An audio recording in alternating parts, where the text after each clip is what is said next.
نحمده ونصلي ونسلم على رسوله الكريم أما بعد فأعوذ بالله من الشيطان الرجيم بسم الله الرحمن الرحيم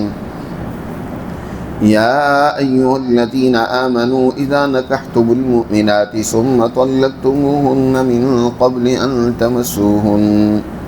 فما لكم عليهن من عدة تعتدونها ثم طلقتموهن من قبل أن تمسوهن فما لكم عليهن من عدة تعتدونها فمتعوهن وسرحوهن سراحا جميلا يا أيها النبي إنا أحللنا لك أزواجك اللاتي آتيت أجورهن وما ملكت يمينك مما أفاء الله عليك وبنات عمك وبنات عماتك وبنات خالك وبنات خالاتك اللاتي هاجرن معك وامرأة مؤمنة إن وهبت نفسها للنبي إن أراد النبي أن يستنكحها خالصة لك من دون المؤمنين قد علمنا ما فرضنا عليهم في أزواجهم وما ملكت أيمانهم لكي لا يكون عليك حرج وكان الله غفورا رحيما ترجي من تشاء منهن وتؤوي إليك من تشاء ومن ابتغيت ممن عزلت فلا جناح عليك ذلك أدنى أن تقر أعينهن ولا يحزن ويرضين بما آتيتهن كلهن والله يعلم ما في قلوبكم وكان الله عليما حليما لا يحل لك النساء من بعد ولا أن تبدل بهن من أزواج ولو أعجبك حسنهن إلا ما ملكت يمينك وكان الله على كل شيء رقيبا صدق اللہ العظیم۔ یہ سورۃ الاحزاب کے چھٹے رکوع کی آیات ہیں۔ اس سورہ مبارکہ میں اللہ سبحانہ وتعالی نے کچھ احکامات براہ راست مسلمان جماعت سے متعلق ہیں اور اس میں ایمان والوں کو مخاطب کیا ہے۔ تقریباً 9 کے قریب وہ احکامات ہیں، وہ آیات ہیں جن میں براہ راست مسلمان جماعت کو اللہ نے خطاب فرمایا، اور کچھ وہ احکامات ہیں جن میں نبی کریم صلی اللہ علیہ وسلم کو اللہ نے خصوصیت سے خطاب فرمایا ہے، اور کچھ وہ ہیں جو ازواج مطہرات اور ایمان والیوں سے متعلق ہے۔ یہاں سب سے پہلے جو ایمان والی جماعت کو خطاب کرتے ہوئے اللہ حکم دیتے ہیں وہ یہ ہے کہ یا ایھا الذین آمنوا، یہ چوتھا خطاب ہے ایمان والوں سے۔ اے ایمان والو اذا نکحتم المؤمنات، کہ جب تم ایمان والیوں سے نکاح کر لو، ثم طلقتموہن من قبل ان تمسوہن، پھر انہیں اس سے پہلے کہ تم ان کو چھوؤ طلاق دے دو۔ یعنی ایک مسلمان نے کسی مسلمان خاتون سے نکاح اور شادی کی اور ابھی رخصتی نہیں ہوئی، آپس میں ازدواجی کوئی رشتہ اور تعلق قائم نہیں ہوا، نہ ہی خلوت صحیحہ ہوئی، اس سے پہلے ہی طلاق ہو گئی، تو فما لکم علیہن من عدۃ تعتدونہا، اس صورت میں تمہارے لیے ان عورتوں پر کوئی ایسی عدت نہیں ہے جس کو وہ تمہارے لیے شمار کریں، یعنی ان پر کوئی عدت لازم نہیں ہے، وہ طلاق کے فوراً بعد آگے جہاں کہیں نکاح کرنا چاہیں وہ کر سکتی ہیں، کیونکہ عدت در حقیقت رحم کی صفائی میں ہوتی ہے اور نسب کی حفاظت کی خاطر ہوتا ہے تاکہ انساب اور نسب میں خلط ملط نہ ہو جائے۔ تو یہاں تو کوئی کسی قسم کا آپس میں تعلق قائم نہیں ہوا، لہذا اس صورت میں عدت بھی نہیں، لیکن کیونکہ تمہاری ایک نسبت تو ہوئی ہے، ایک تعلق چاہے وہ معاہدہ نکاح کی صورت میں قائم ہوا، تو یہ ایک معاہدہ، ایک نسبت، یہ بھی بڑی اہمیت رکھتی ہے۔ اس کے ٹوٹنے پر بھی دلوں میں بے چینی پیدا ہوتی ہے، ایک دوسرے سے دوری پیدا ہوتی ہے۔ چاہے ایک رشتہ ٹوٹا ہے لیکن اور رشتہ بھی تو قائم ہے۔ اسلامی معاشرے کا فرد ہونے کے ناطے سارے انسان آپس میں اس رشتے اخوت اسلامیہ میں جڑے ہوئے، تو اب وہ رشتہ تو نہیں ٹوٹ سکتا، وہ رشتہ برقرار ہے، لیکن اس رشتے نکاح کے ٹوٹنے سے اس کو متاثر کرو، آپس میں نفرتیں بڑھا لو، دوریاں پیدا کر لو، لڑائیاں جھگڑے اور معاشرے کے اندر انارکی پیدا کر لو، اس کی قطعاً اجازت نہیں۔ اس لیے آگے مزید حکم دیا کہ تم فمتعوہن وسرحوہن سراحا جمیلا، جب ان کو تم طلاق دے کر رخصت کر ہی رہے ہو تو ان کو کچھ مالی فائدہ پہنچاؤ، کچھ ان کو گفٹ دے کر اچھے انداز سے رخصت کرو۔ وسرحوہن سراحا جمیلا، ان کو چھوڑو بہت عمدہ طریقے سے، ایسے نہیں کہ لڑ جھگڑ کر گالم گلوچ کرتے ہوئے، نفرت کرتے ہوئے، نہیں، کسی وجہ سے تم اس رشتے کو برقرار نہیں رکھ پاتے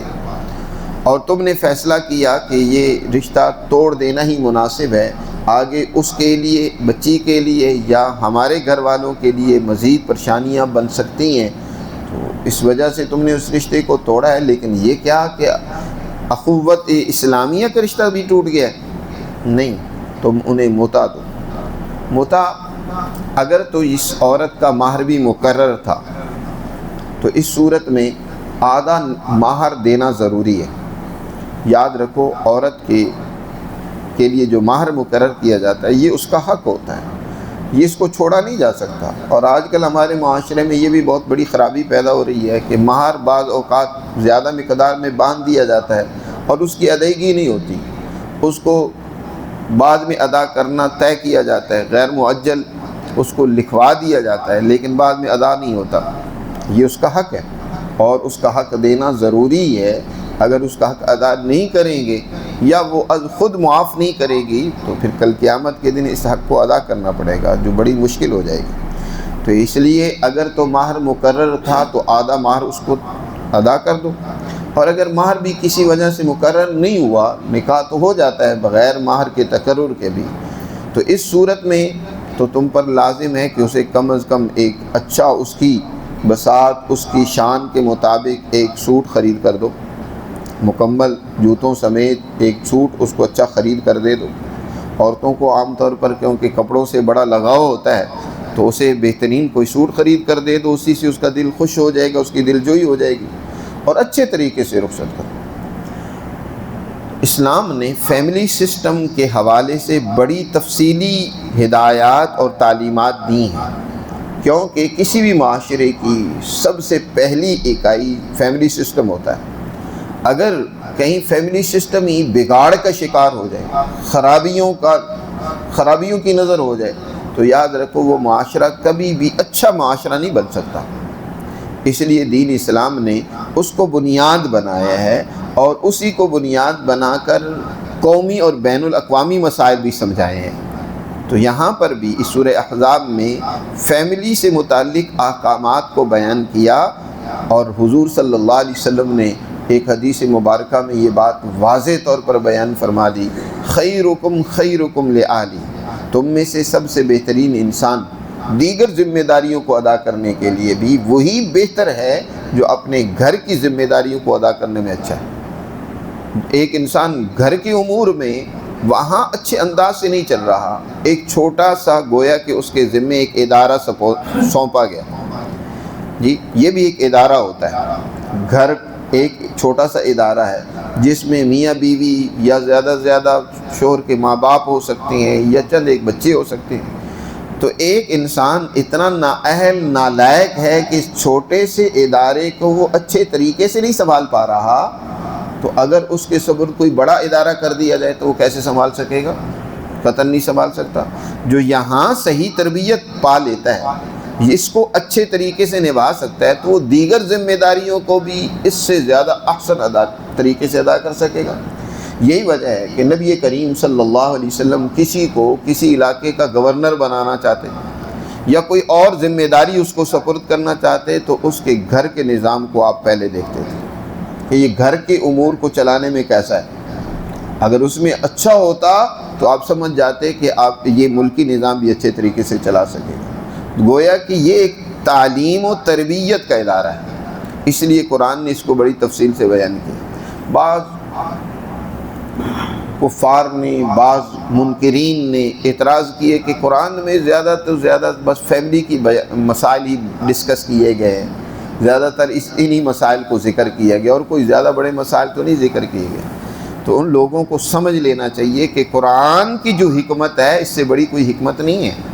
قرآن نے جو گھریلو سسٹم کو زیادہ زیر بحث لایا ہے تو اس کے پیچھے یہی حکمت ہے جو میں نے ابھی بیان کی ہے کہ اس کے نتیجے میں سب سے بہترین انسان کی تربیت ہوتی ہے جی۔ اس لیے حضور صلی اللہ علیہ وسلم نے جو ابھی میں نے حدیث بیان فرمائی کہ حضور نے ارشاد فرمایا خیرکم خیرکم لعلی، تم میں سے اچھا انسان، بہتر انسان دیگر ذمہ داریوں کے لیے وہی ہے جو اپنے گھر کے سسٹم اور نظام کے لیے بہتر ہے۔ تو یہاں مسلمانوں سے فرمایا کہ وَسَرِّحُونَ سَرَاحًا جَمِيلًا، کہ انہیں چھوڑنا ہے تو اچھے انداز سے چھوڑنا ہے۔ آج افسوس یہ ہے کہ اس حوالے سے مسلمان تعلیمات لیتے ہی کو نہیں ہیں، بس شادیاں کر لی جاتی ہیں، ماں باپ بھی شادیاں کر دیتے ہیں، بچے بھی کر لیتے ہیں، لیکن اس گھر سے متعلق جو احکامات ہیں وہ اپنے علماء سے سیکھے،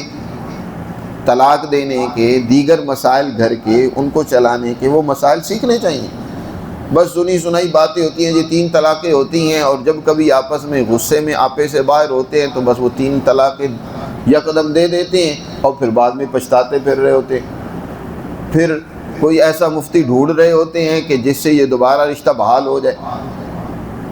پہلے سیکھو، جانو اس رشتے کو، اگر ختم کرنا ہے تو اس کا کیا طریقہ کار ہے، اور اگر کوئی دیگر مسائل پیدا ہو جاتے ہیں تو ان کو کیسے حل کرنا ہے۔ پہلے سیکھتے نہیں ہیں اور بعد میں پھر پچھتانے لگ پڑتے ہیں۔ تو یہ بہت بڑی خرابی اور کمزوری کی بات ہے، ان مسائل کو اچھے طریقے سے سمجھنا اور جاننا چاہیے۔ آگے نبی کریم صلی اللہ علیہ وسلم کو مخاطب کیا ہے، فرمایا یا ایھا النبی انا احللنا لک ازواجک اللاتی۔ یاد رکھو عام مسلمان جماعت کے لیے تو زیادہ سے زیادہ 4 عورتیں وہ بیک وقت اپنے نکاح میں رکھ سکتا ہے۔ اس کی تفصیلات سورہ نساء میں پیچھے گزر چکی ہیں، لیکن نبی کریم صلی اللہ علیہ وسلم کے مقاصد بہت زیادہ ہیں۔ آپ صلی اللہ علیہ وسلم نے ساری انسانیت کو تعلیم دینی ہے، قیامت تک کے آنے والے انسانوں کو تعلیم دینی ہے، اور یہ تعلیم صرف خارجی امور سے متعلق نہیں ہے کہ آپ صلی اللہ علیہ وسلم لوگوں کو بازار کے احکامات ہی صرف سکھلائیں، لوگوں کو حکمرانی کے مسائل ہی صرف بتلائیں، بلکہ تعلیم کا ایک بہت بڑا حصہ گھریلو امور سے بھی ہوتا ہے متعلق جی۔ اسی وجہ سے تو قرآن نے بھی ان کو بڑی تفصیل کے ساتھ بیان کیا ہے۔ اور ایک ہے مسائل اور قوانین بیان کر دینا، ایک ہے اس کا پریکٹیکل کر کے دکھلانا، وہ تعلیم مکمل ہوتی ہے۔ جب تک کسی علم کے مطابق پریکٹیکل نہ ہو تو وہ علم ادھورا ہوتا ہے، ناقص ہوتا ہے۔ تو آپ صلی اللہ علیہ وسلم کی زندگی کا ایک بہت بڑا حصہ وہ گھر میں گزرتا تھا، ہر انسان کا گزرتا ہے، ہر وقت تو انسان باہر نہیں ہوتا۔ گھر میں کھانا پینا، رہنا سہنا، جاگنا اور دیگر بہت ساری امور سر انجام دینے ہوتے ہیں، اور حضور صلی اللہ علیہ وسلم پر وحی کا بہت سارا حصہ جو ہے وہ گھر میں نازل ہوتا تھا، جیسے پیچھے گزرا ہے۔ فرمایا وَاذْكُرْنَ مَا يُتْلَى فِي بُيُوتِكُنَّ مِنْ آيَاتِ اللَّهِ وَالْحِكْمَةِ، اے ازواج مطہرات وَاذْكُرْنَ مَا يُتْلَى، جو آیات تمہارے گھروں میں تلاوت کی جاتی ہیں نا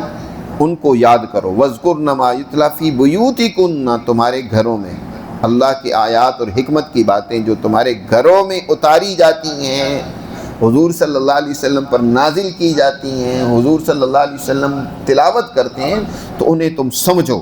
وہ حکمت کی باتیں، وہ آیات اللہ کی، وہ احکامات اللہ کے، وہ سمجھو، یہ تمہاری ذمہ داری ہے۔ تو حضور صلی اللہ علیہ وسلم کی جو ازواج مطہرات تھیں یا حضور کی جو زندگی تھی وہ کیونکہ بہت بڑے مقاصد لی ہوئی تھی، اس لیے حضور صلی اللہ علیہ وسلم کے لیے 4 سے زائد شادیوں کی اجازت رکھی گئی۔ ہر پیغمبر کو اجازت دی گئی کیونکہ ان کی ذمہ داریاں اس حوالے سے بہت زیادہ ہوتی ہیں۔ آج کل کیونکہ ہمارے ذہنوں میں سوائے خواہشات نفسانی کے، جنسی کے، اور کوئی بات گھسی پھسی ہوئی نہیں ہے۔ اس زوال پذیر معاشرے میں، اور خاص طور پر آج پاکستان میں ہر نوجوان کے ذہن میں اسی طرح کی فضولیات ہوتی ہیں، بوڑھے ہوں جوان ہوں، اب بچوں کی بھی عادتیں ایسی بن چکی ہیں، تو بس ان کی اس سے آگے کوئی پرواز نہیں ہوتی کہ بس یہ شادی تو جو ہوتی ہے نا یہ تو محض جنسی خواہشات کے لیے ہوتی ہے اور اس کے کوئی مقاصد نہیں ہوتے۔ حالانکہ ایسی بات نہیں ہے، یہ تو ایک زندگی کو، ایک معاشرے کو بہترین بنانے کا ایک بہت بڑا ذریعہ ہے۔ تو حضور صلی اللہ علیہ وسلم نے متعدد جو شادیاں کی تھیں وہ محض کوئی جنسی خواہشات کے پیش نظر نہیں تھی، اور یہ بہت بڑی کم کوتاہ سوچ ہے کہ حضور کے بارے میں اس طرح کا کوئی ذہن انسان پیدا کر لے۔ اگر دیکھو تو صحیح، حضور صلی اللہ علیہ وسلم کی جو جوانی کا زمانہ ہے، پورا جوبن ہے، 25 سال کی عمر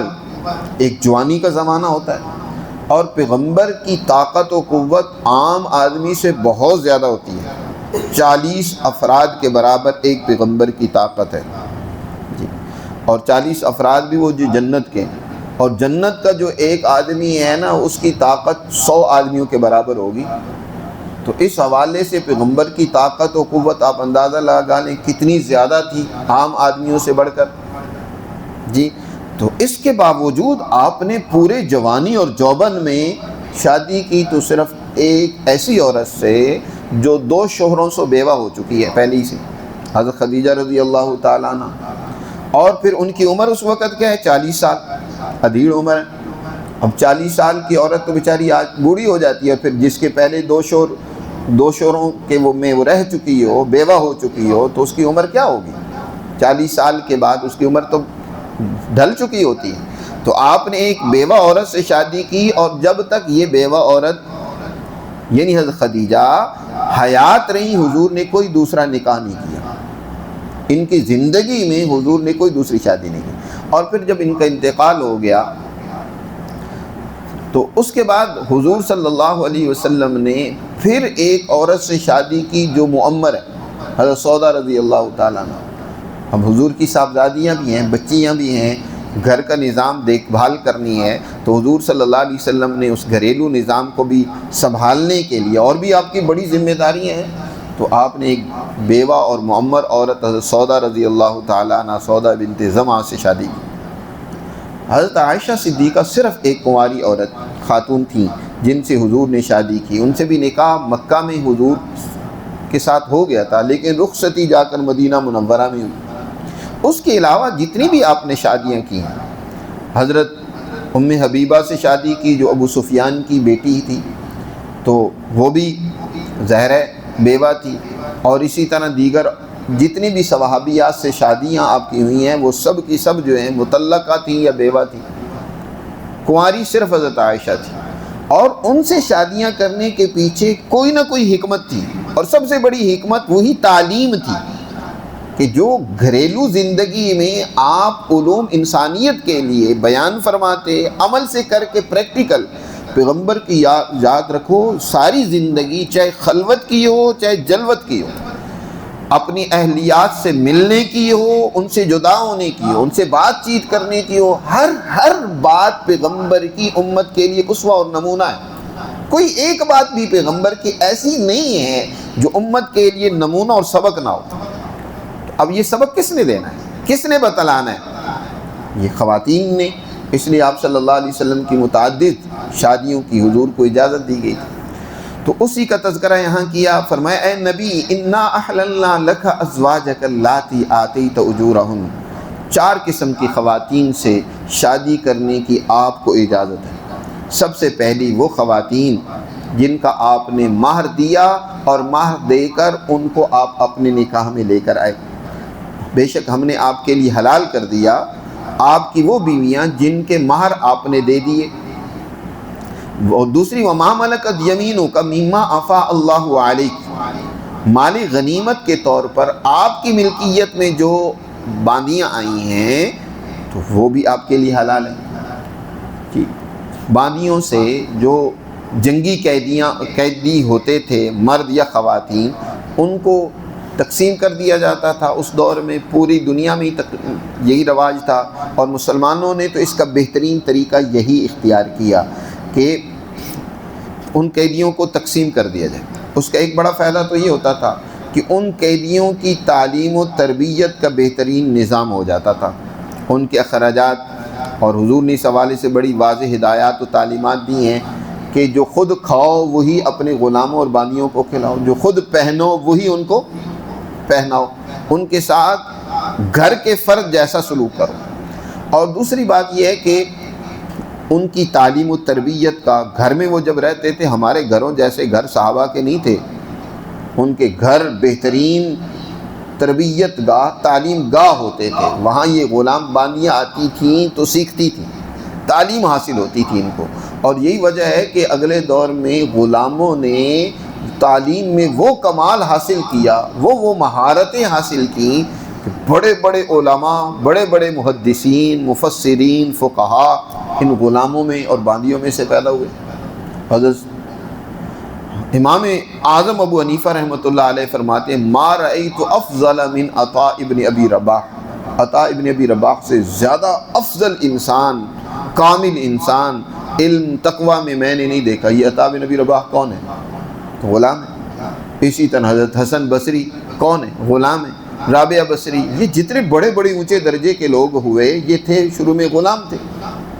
اور پھر آگے چل کر مسلمانوں نے تو ان کو ایسی تربیت دی، اپنے گھر کا فرد ایسے بنایا کہ حکمرانیاں ان کے سپرد کی ہیں، حکومتیں ان کو دی ہیں. ایک دور باقاعدہ ایسا رہا ہے جو غلامان ہیں، ملوک غلامات یعنی غلاموں کی حکومتوں کا دور ہے. سلطان التمش کون ہے؟ غلام ہے، اور اس نے ہندوستان میں ایک بہترین مثالی حکمرانی قائم کی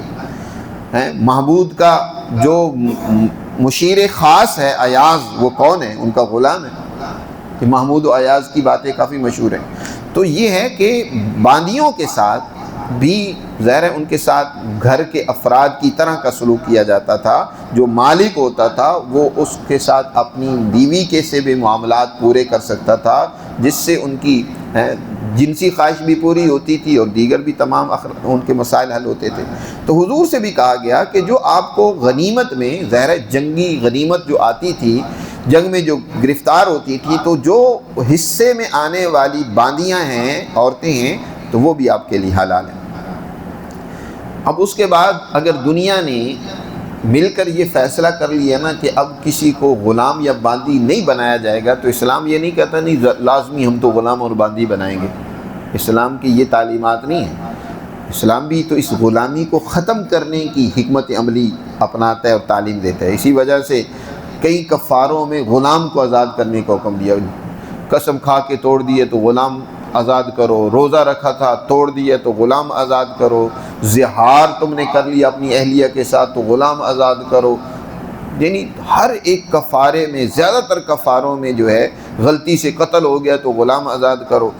غلاموں کو آزاد کرنے کی ترغیب دی. تو آج دنیا نے اگر یہ فیصلہ کر لیا کہ اب ان کو جیلوں میں ہی رکھا جائے گا، جنگی قیدیوں کو، تو اس میں کوئی حرج والی بات نہیں. اب بھی کوئی کہے کہ نہیں ہمیں تو کہیں سے کوئی غلام ملے، باندیاں ملیں، ہم ان کو ڈھونڈ کے لے آئیں، تو یہ اس طرح کی باتیں ٹھیک نہیں ہیں. اب تو غلاموں کا اور باندیوں کا دور ختم ہوا، ایک دور تھا.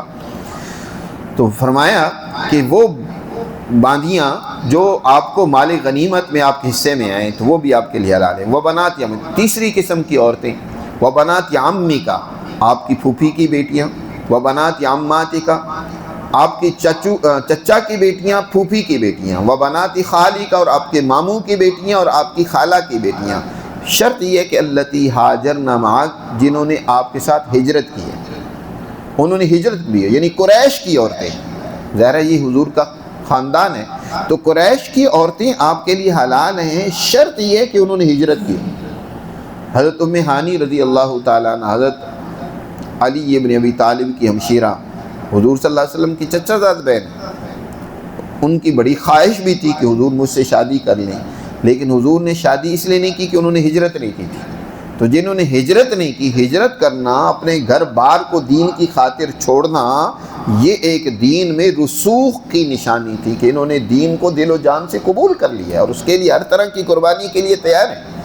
تو جو ہر طرح کی قربانی دے سکتی ہے خاتون، وہی اللہ کے پیغمبر کی زوجہ بن سکتی ہے. آپ کے خاندان میں سے جو بھی عورت اس سے آپ شادی کرنا چاہتے ہیں تو شرط یہ ہے کہ حاجر نماز. اس سے ایک اور بات بھی معلوم ہوئی ہے جس کے خلاف آج کل بڑا پروپیگنڈا کیا جا رہا ہے. یہاں سارے وہ کزن رشتے جو ہیں ان کو بیان کیے گئے،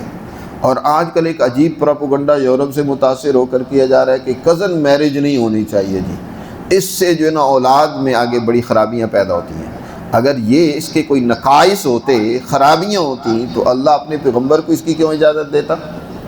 اس طرح کی فضولیات سے جو یورپ سے ہیں فیملی سسٹم کو برباد کرنے کے لیے اس طرح کے ہمارے یہاں کے نام نہاد محققین اس طرح کی باتیں کرتے ہیں اور ہماری حکومتیں ان کی تائید کرتے ہیں، جو ادھر سے ان کو ملتا ہے نا، جو کچھ بات ان سے ادھر سے ملتی ہے، جگالی ملتی ہے، تو وہ یہاں اگلنا شروع کر دیتے ہیں۔ تو اس طرح کی باتوں سے اپنے آپ کو دور رکھنا چاہیے۔ رشتوں کو تو مزید قریب کرنا چاہیے، اپنے خاندان کے رشتوں کو سب سے پہلے اہمیت دینی چاہیے، کیونکہ وہ ایک دوسرے کو قریب سے پہچانتے ہوتے ہیں، مزاج ملتے ہوتے ہیں، آپس میں نبھا آسان ہوتا ہے۔ اور چوتھی قسم کی عورت فرمایا وَامْرَأَةً مُؤْمِنَةً، ایک وہ عورت جو ایمان والی ہے، ان وہبت نفسہا للنبی، اگر وہ عورت اپنے آپ کو نبی کے لیے ہبہ کر دے، ان اراد النبی، اور نبی بھی ارادہ کرے ان یستنکحا، یہ کہ اس سے نکاح کر لے۔ ہبہ کر دے کا مطلب یہ ہے کہ وہ کوئی مہر وغیرہ نہ لے۔ کوئی ایسی ایمان والی عورت جو حضور سے شادی کرتی ہے، وہ کہتی ہے کہ مجھے مہر وغیرہ نہیں چاہیے، اور نبی بھی اس سے شادی کرنا چاہیں تو نبی کے لیے اس کی اجازت ہے، عام ایمان والوں کے لیے نہیں۔ آگے اس لیے فرمایا خالصۃ لک من دون المؤمنین، یہ خالص ہے آپ کے لیے، نہ کہ ایمان والوں کے لیے۔ کوئی مومن بغیر مہر کے شادی کرنا چاہے تو اس کی اجازت نہیں، اسے مہر دینا ضروری ہے، ہر حال میں دینا ہوگا۔ شادی کے دو ہی بڑے خرچے ہیں جو اسلام نے لاگو کی ہیں، ایک تو مہر کا خرچہ اور دوسرا دعوت ولیمہ ہے۔ اور دعوت ولیمہ بھی فرض واجب نہیں کی ہے، وہ سنت اور مستحب قرار دی ہے، البتہ یہ مہر کا خرچہ لازم قرار دیا ہے۔ اور یہ دونوں خرچے کس کے ذمہ ہیں؟ لڑکے کے یا لڑکے والوں کے ذمہ۔ ہمارے ہاں جو شادیاں ہوتی ہیں نا، اس کے بھی خرچے لڑکی اور اس کے خاندان پر ڈال دیے جاتے ہیں، جہیز بھی وہ دے جی ہیں، اور وہ کہہ رہے ہیں برات کے کو کھانا بھی وہ کھلائے جی، یہ اخراجات بھی وہ کرے۔ یہ فضولیات جو غلط طریقے سے اسلامی تعلیمات کے خلاف ہمارے معاشرے میں پیدا ہو گئی ہیں، اس نے بہت زیادہ بچیوں کو بوجھ بنا دیا خاندانوں پر۔ اس لیے تو بچی کی پیدائش پر ہمارے ہاں بھی اس کو اچھا نہیں سمجھا جاتا، کیونکہ آگے ان کے مستقبل میں ان کے سامنے یہ خرچے ہوتے ہیں کہ اس کی وجہ سے تو ہمیں بہت زیادہ اور مسائل کا شکار ہونا۔ بعض خاندانوں میں تو بڑے خرچے دینے پڑتے ہیں، بچی کی شادی ہوتی ہے تو کوئی نہ کوئی گاڑی بھی دینی پڑتی ہے، موٹر سائیکل دینا پڑتا ہے، خاص طور پر میواتی برادری میں تو اس طرح کے بہت زیادہ رسم و رواج ہیں۔ تو یہ چیزیں تو پھر وہ ظاہر ہے گھر والوں پر بوجھ ہوتا ہے، ہر گھر والا تو اس کے ایسا صلاحیت و استعداد کا نہیں مالک ہوتا، اور جو بیچارے کمزور اور غریب ہوتے ہیں تو وہ پھر پریشان ہوتے ہیں، ان کے بچے بچیاں پریشان ہوتی ہیں کہ ان کو اس طرح کے رشتے نہیں ملتے۔ اس لیے بچی والوں پر دین اسلام نے کوئی خرچہ لازم نہیں کیا، 1 روپے کا خرچہ نہیں۔ اور اگر کوئی کہے کہ حضور نے تو حضرت فاطمہ کو جہیز دیا تھا، کچھ چیزیں دی تھیں، تو میرے عزیز دوستو اس کی حکمت وجہ دوسری تھی۔ حضرت علی رضی اللہ تعالیٰ عنہ حضور صلی اللہ علیہ وسلم کے زیر تربیت تھے۔ خواجہ ابو طالب کی اولاد کثیر تھی۔ حضور نے مکہ ہی میں اپنے دیگر چچاؤں کے ساتھ مل کر یہ فیصلہ کیا تھا کہ خواجہ ابو طالب کی اولاد زیادہ ہے، آمدن کم ہے، تو کیوں نہ ہم ان کی اولاد میں سے کچھ بچے اپنے ذمے لے لیں، ان کے اخراجات اپنے ذمے لے لیں، اور ہم ان کی تربیت، تعلیم اور دیکھ بھال اور ان کے اخراجات پورے کریں، تو اس طریقے سے ہمارے چچا کا بوجھ بھی کم ہو جائے گا۔ تو دیگر چچاؤں نے حضور کی یہ ترکیب بڑی پسند کی،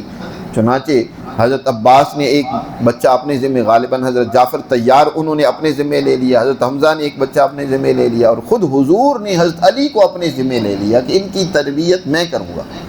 تو حضرت علی بچپن ہی سے حضور کے زیر کفالت تھے۔ اب ظاہر ایک زیر کفالت بچہ ہے، جب آپ اس کو شادی کے بعد الگ کر رہے ہیں تو کچھ نہ کچھ ضروری سامان تو اس کو دینا ہے۔ وہ حضرت فاطمہ کو حضور نے نہیں دیا تھا، وہ تو حضرت علی کو دیا تھا، وگرنہ حضرت فاطمہ کو تو حضور جہیز دیں تو حضرت زینب کو کیوں نہیں دیا، حضرت رقیہ اور حضرت ام کلثوم کو کیوں نہیں دیا؟ کیا وہ حضور کی صاحبزادیاں نہیں تھیں؟ حضور سے بڑا تو منصف کوئی نہیں ہے، انصاف پسند کوئی نہیں ہے۔ یہ کہا جائے کہ حضرت فاطمہ کو تو حضور نے بہت دیا یا ان سے بہت محبت کرتے تھے، باقی بیٹیوں سے محبت ہی نہیں ہے، یہ رافضیت تو ہو سکتی ہے، یہ اہل تشیع تو ہو سکتا ہے، لیکن مسلمانوں کے اہل سنت والجماعت کے ہاں حضور صلی اللہ علیہ وسلم نے اپنی صاحبزادیوں میں کبھی فرق اور امتیاز نہیں کیا، ہر ایک سے آپ صلی اللہ علیہ وسلم محبت اور پیار کرتے تھے، ہر ایک کی عزت کرتے تھے۔ ہاں ہر ایک کے ساتھ معاملہ الگ نوعیت کا تو ہو سکتا ہے، ایک بیٹے کے ساتھ جو معاملہ ہوتا ہے وہ اور نوعیت کا ہوتا ہے، دوسرے کے ساتھ اور نوعیت کا ہوتا ہے، لیکن پیچھے تعلق اور لگاؤ تو ہر ایک کے ساتھ ایک جیسا ہی ہوتا ہے۔ تو یہاں فرمایا کہ ایمان والوں کے لیے اس کی اجازت نہیں ہے، وہ جب بھی نکاح کریں تو انہیں مہر دینا ہوگا۔ آپ کے لیے اس کی اجازت ہے کہ آپ بغیر مہر، کیونکہ آپ کی ذمہ داری اور بہت ہے، آپ مال کمانے میں، دولت اکٹھی کرنے میں لگ جائیں گے تو دیگر ذمہ داریاں کہاں سے پوری ہوں گی؟ تو مہر دینے کے لیے تو پیسہ کمانا پڑے گا نا۔ تو حضور صلی اللہ علیہ وسلم تو ساری انسانیت، اور وہ بھی اس دور کی نہیں، قیامت تک آنے والی انسانیت کی ذمہ داری آپ پر ڈالی گئی ہے، کوئی معمولی بوجھ نہیں ہے، بہت بڑی ذمہ داری ہے۔ قرآن نے خود کہا وَوَضَعْنَا عَنْكَ وِزْرَكَ الَّذِي أَنقَضَ ظَهْرَكَ، وہ بوجھ جس نے آپ کی کمر توڑ رکھی تھی وہ ہم نے آپ سے ہلکا کر دیا، کہ آپ نے ایک ایسی اب جماعت تیار کر دی ہے کہ وہ آپ کی ذمہ داریاں وہ جماعت پوری کرے گی۔ آپ پر ایک بہت بڑی ذمہ داری تھی، تو اس وجہ سے اللہ نے یہاں اس کی رخصت اور اجازت دی ہے کہ خالصۃ لک من دون، خالصتاً کا تعلق ان وہابت کے ساتھ ہو، تو اس کا مطلب یہ ہے کہ یہ ایسی عورت سے نکاح کرنا جو بغیر مہر کے آپ سے نکاح کرنا چاہے اور آپ بھی پسند کریں، تو یہ خالص آپ کے لیے، یا اس کا تعلق اوپر والے رشتوں کے ساتھ بھی ہے، اوپر پوری بات کے ساتھ جو پیچھے بیان کیا گیا کہ چچا اور پھوپھی اور یعنی خاندان کے جو رشتے ہیں جب تک وہ ہجرت نہ کر لیں ہیں، یا 4 سے زائد جو رشتے ہیں وہ آپ نکاح میں لا سکتے ہیں، یہ بھی خالص آپ کے لیے، ایمان والوں کے لیے نہیں ہے۔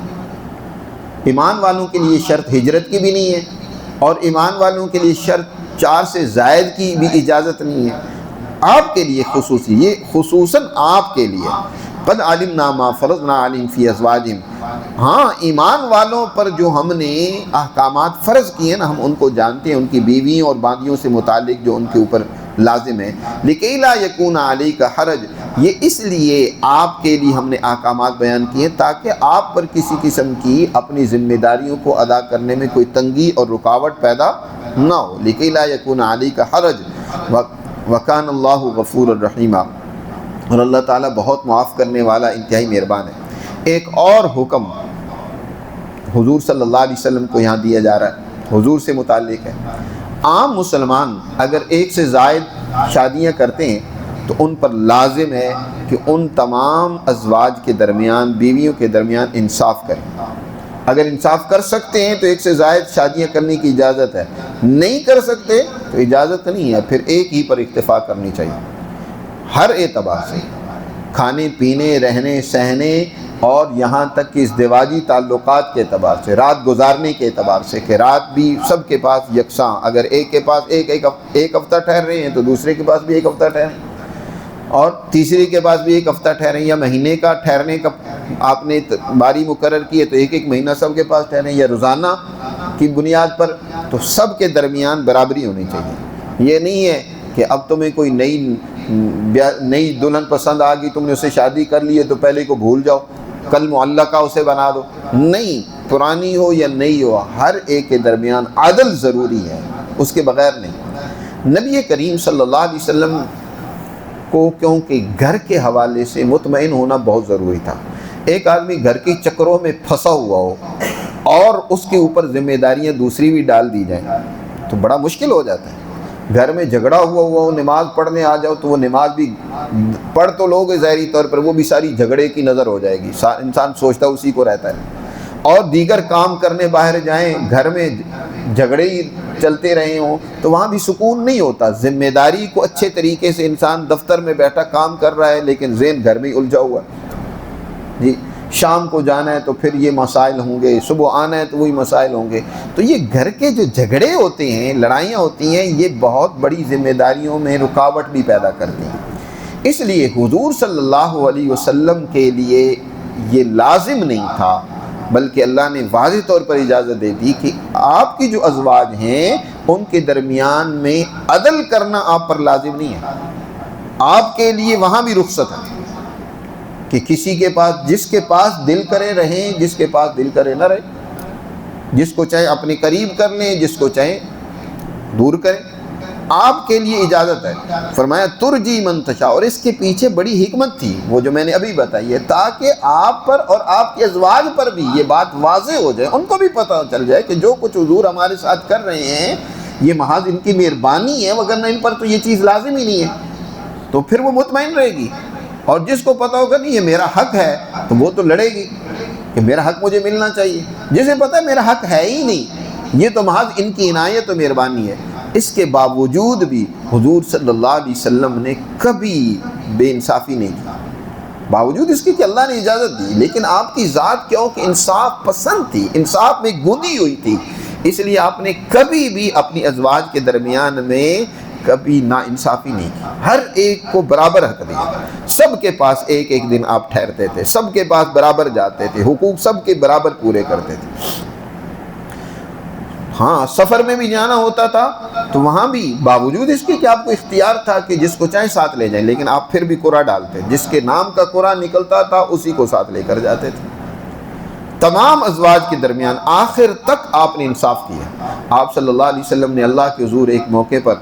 التجا کرتے ہوئے کہا، اللہ کے رسول، اے اللہ جو میرے بس میں تھا میں وہ کرتا ہوں، یعنی انصاف میرے بس میں ہے میں وہ کرتا ہوں، لیکن یہ اللہ جو میرے اختیار میں نہیں ہے اس پر میری گرفت نہ کرنا، وہ ہے دل کا معاملہ۔ فرمایا میرے دل میں تو ظاہر ہے عائشہ کی محبت بہت زیادہ تھی، باقی ازواج کے ساتھ وہ معاملہ نہیں تھا، اور یہ محبت ایک اللہ کی طرف سے عطا کردہ چیز ہوتی ہے، اور اس کی وجہ بھی یہ تھی کہ حضرت عائشہ میں تو بہت بڑی صلاحیت تھی۔ یہی وجہ ہے کہ حضور نے ارشاد فرمایا آدھا علم باقی صحابہ سے سیکھو اور آدھا علم اکیلی عائشہ سے سیکھو۔ اتنی بڑی عالمہ تھی، فقیہ تھی، جی محدثہ تھی، تو اس وجہ سے حضور کو ان سے لگاؤ بھی بہت زیادہ تھا، اور بھی ان کی بڑی صلاحیتیں تھیں جس کی وجہ سے بہت زیادہ محبت تھی، لیکن آپ نے فرمایا انصاف ہے اللہ میں نے برابر کی ہے، دل کا معاملہ تو میرے اختیار میں نہیں ہے، یہ تو تیرے ہاتھ میں ہے، جدھر تو چاہے پلٹ دے۔ جی آخر میں حضرت سودا جن سے میں نے ابھی ذکر کیا کہ حضور نے نکاح کیا تھا، معمر خاتون تھیں، آخر عمر میں وہ بیمار رہتی تھی، انہوں نے اپنی باری بھی حضرت عائشہ کو دے دی تھی کہ اللہ کے رسول میرے حصے کی بھی رات عائشہ کے پاس گزار دیا کریں، وگرنہ باقی تمام ازواج مطہرات کو آپ برابر کا حق دیتے تھے۔ تو فرمایا ترجی من تشاء منہن، کہ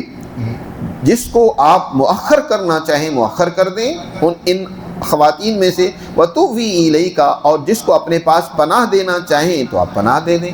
یعنی جس کو اپنے ساتھ رکھنا چاہیں آپ اپنے پاس رکھیں، جس کے پاس جانا چاہیں جائیں، جس کے پاس نہ چاہیں۔ وَمَنِ ابْتَغَيْتَ مِمَّنْ عَزَلْتَ فَلَا جُنَاحَ عَلَيْكَ، اور جس کو آپ نے علیحدہ کر رکھا تھا پھر اس کو اپنے قریب آپ لانا چاہیں، اس کو طلب کرنا چاہیں تو فَلَا جُنَاحَ عَلَيْكَ، اس حوالے سے بھی آپ پر کوئی گناہ نہیں ہے۔ مثلا ایک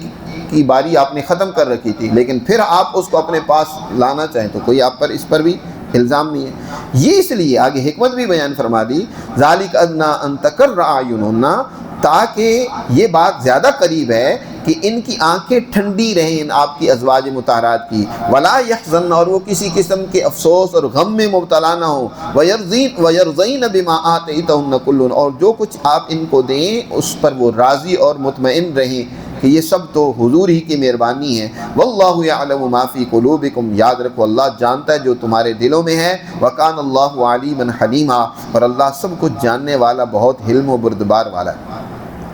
ایک طرف تو یہ حضور کے لیے، اور دوسری طرف ازواج مطہرات بہت اونچے درجے کی خواتین تھیں جنہوں نے اتنی بڑی قربانی دی کہ سب کچھ چھوڑ دیا۔ پیچھے گزرا ہے نا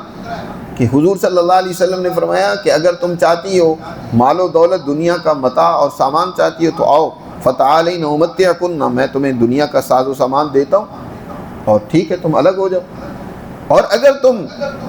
ان کنتن تریدن اللہ ورسولہ والدار الآخرہ، اگر تمہیں اللہ اور اس کا رسول اور دار آخرت پسند ہے تو پھر تو میرے ساتھ اسی طرح گزر بسر کرنی ہوگی، ملے یا نہ ملے تم نے برداشت کرنا ہوگا، بھوک ہو گھر میں، کھانے کو ملے نہ ملے تو اسی پر راضی رہنا ہوگا۔ تو خواتین نے جو حضور کی ازواج تھی سب نے کیا کہا تھا کہ ہم اللہ اور اس کے رسول کو پسند کرتی ہیں، ہمیں کچھ نہیں چاہیے، نہ مال چاہیے، نہ دولت چاہیے، نہ کچھ اور چاہیے، حضور کی خدمت، حضور سے تعلیم حاصل کرنے سے بڑا امتیاز اور فخر ہمارے لیے کچھ نہیں ہے۔ تو لہٰذا اب کہا جا رہا ہے پیغمبر سے بھی کہ اب جو آپ کے نکاح میں آ گئی ہیں نا، ان میں سے کسی کو بدلنے کی بھی اجازت آپ کو نہیں ہے۔ اور ان کے علاوہ کسی اور کو نکاح میں لانے کی بھی اجازت نہیں ہے، نہ تو کوئی اور آپ شادی کر سکتے ہیں۔ 9 جب آپ صلی اللہ علیہ وسلم کے انتقال ہوا تو 9 بیویاں آپ صلی اللہ علیہ وسلم کے نکاح میں بیک وقت رہی ہیں، تو ان کے علاوہ آپ کسی اور کو نکاح میں نہیں لا سکتے۔ البتہ باندیاں وہ ان کی اجازت ہے، وہ عام مسلمانوں کے لیے بھی اجازت ہے، آپ کے لیے بھی اجازت ہے۔ 2 باندیاں حضور کی خدمت میں رہی تھیں تو اس کی اجازت ہے۔ تو قرآن نے کہا لا یحل لک النساء، نہیں حلال آپ کے لیے عورتیں، من بعد، اس کے بعد کوئی عورت آپ کے لیے حلال نہیں ہے، ولا ان تبدل بہن من ازواج، اور نہ ہی ان میں سے کسی کو تبدیل کرنا کہ کسی کو طلاق دے دے اور اس کی جگہ کوئی اور شادی کر لیں، اس کی بھی اجازت نہیں ہے۔ ولو اعجبک حسنہن، اگرچہ آپ کو ان کا حسن کتنا ہی پسند آئے، کوئی اور عورت آپ کو اچھی لگتی ہے تب بھی آپ کے لیے اب اس کی اجازت نہیں ہے، الا ما ملکت یمینک، سوائے اس کے کہ کوئی آپ کی باندی ہو جو آپ کے اس میں مال غنیمت میں آپ کے حصے میں آئے۔ وکان اللہ علی کل شیء رقیبا، اور اللہ تعالیٰ ہر چیز کا پورا نگران ہے، وہ پوری طرح نگرانی کرنے والا ہے۔ یہ اس کے احکامات ہیں، ہدایات ہیں، ان پر عمل کریں مسلمان بھی اور اللہ کے پیغمبر بھی اور پیغمبر کی ازواج بھی۔ اللہ ہمیں اپنی تعلیمات پر عمل کرنے کی توفیق عطا فرمائے۔ لا الہ